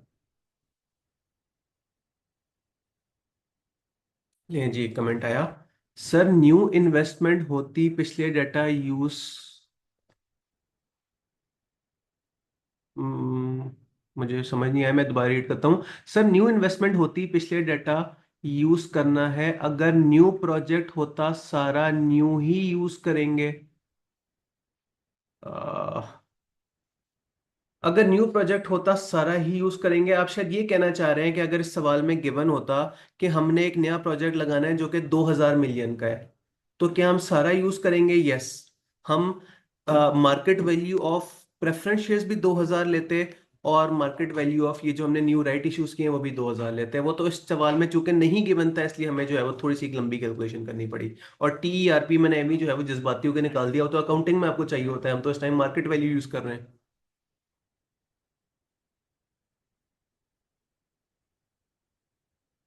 जी, एनीथिंग एल्स?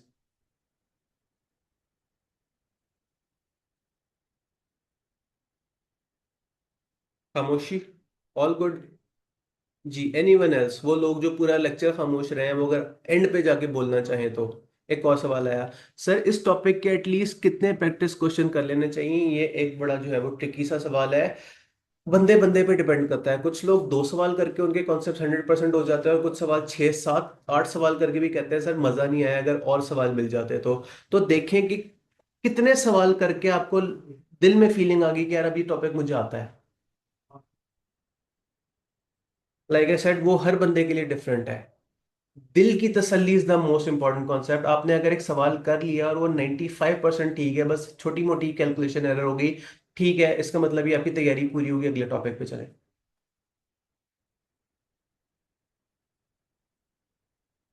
तो इन शॉर्ट दिल की तसल्ली, एक भाई ने कहा सितंबर स्प्रिंग 22 के बाद के सारे किए इनफ है। नहीं, आपको तो स्प्रिंग 22 से आगे वाले सारे सवाल आपके टीचर ने ही करा दिए थे, फिर आपने क्या किया?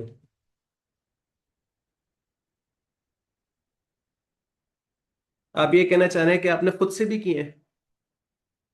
एक भाई ने कहा बजटिंग का क्वेश्चन इस बार एक्सपेक्टेड है। इस तरह की बातों पे बयान देते हैं मुझे हमेशा जो है वो, तो जो है वो क्या कहते हैं, गंदी सी फीलिंग आती है, क्योंकि टीचर का काम नहीं होता कि वो प्रिडिक्शन करे कि ये आ सकता है, नहीं आ सकता। टीचर का काम होता है वो तमाम टॉपिक्स इस लेवल के पढ़ा दे कि जो मर्जी आ जाए पेपर में स्टूडेंट सॉल्व कर ले। तो मैं बस इतना कह सकता हूँ कि अकॉर्डिंग टू प्रीवियस बेंचमार्क्स, अचानक से कई साल बाद वर्किंग कैपिटल का सवाल आ जाता है, और फिर कई साल तक बजटिंग आती रहती है। तो मोस्ट लाइकली बजटिंग का सवाल आ सकता है, लेकिन मैंने वर्ड मोस्ट लाइकली यूज किया है। आई कैप ट्रिक भी कर सकता है कि लगातार 2 अटेम्प्ट तक उसका सवाल दे दे वर्किंग कैपिटल का। जिस तरह आज से 6 महीने पहले मैं रिवीजन में कह रहा था कि देखो बच्चों, बहुत अरसे से वर्किंग कैपिटल का सवाल नहीं आया है, फिर भी मैं आपको एक वर्किंग कैपिटल का सवाल वो प्रैक्टिस क्वेश्चन से लाके दे देता हूँ, और चेक करें। तुक्का लग गया, वर्किंग कैपिटल का सवाल आ गया। तो इस दफा मैं अगर इससे ऑपोजिट बात करूंगा तो अजीब सा हो जाएगा। तो हम वर्किंग कैपिटल का सवाल भी करेंगे, बजटिंग के सवाल भी करेंगे। और आया भी खतरनाक वाला। अच्छा, एक बीच में एक और सवाल है, एनी बेंचमार्क। बेंचमार्क आपके आई कैप के सवाल ही होते हैं। आप बेंचमार्क क्वेश्चंस के बजाय अटेम्प्ट्स रखें। आप कहें मैंने 5 अटेम्प्ट्स के सवाल सारे हाथ से करने हैं, या 7 अटेम्प्ट्स के, ये जितनी मर्जी। वंस अगेन वही वाली बात, टॉपिक वाइज आपने देखना है कि कितने सवाल करके आपकी दिल की तसल्ली हो गई। लाइक फॉर एग्जांपल, शायद आपके फाइनेंशियल रिस्क मैनेजमेंट के 2 सवाल करके ही हाथ सेट हो जाए, लेकिन बजटिंग के आपको 6 सवाल करने पड़ जाए। तो वो टॉपिक टू टॉपिक आपने चलना है। अगर आपने अवेलेबल सारे के सारे पास पेपर्स कर लिए, उसके बाद फिर आप एक दफा सही टेक्स्ट देखें, उसके अंदर भी कुछ और जो है वो पुराने सवाल है। उसके बाद भी दिल ना भरे तो बताइएगा, मैं आपको C5 4 के सवाल उठा के दे दूंगा।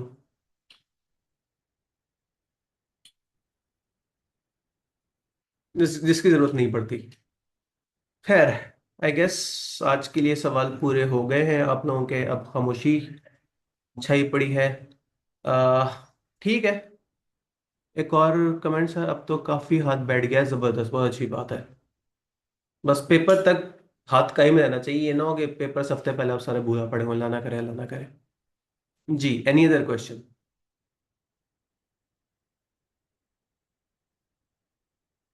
बस ठीक है, मैं ख्याल से मैं काफी दफा पूछ लिया। अब एनी अदर क्वेश्चन आज के लिए काफी है। अगर कोई क्वेश्चन है भी तो कल की क्लास में डिस्कस कर लेंगे, ऐसी क्या टेंशन है, मैंने तो कल भी आना है। एक मिनट, कल थर्सडे है ना? यस, कल थर्सडे, कल क्लास होगी। कल के बाद क्लास होगी मंडे को। मैंने जान के फ्राइडे को क्लास रखी ही नहीं, कि किसी ने 1 बजे वाला जुमा पढ़ना होता है, किसी ने 1:30 बजे वाला, तो किसी किस्म का किसी का कोई क्लैश ना है। जुमे को आप लोग रिलैक्स करें, मुझे भी रिलैक्स करने दें। इंशाल्लाह फिर मंडे को दोबारा मिलेंगे, थर्सडे के बाद। See you tomorrow, thank you for coming, best of luck, अल्लाह हाफिज।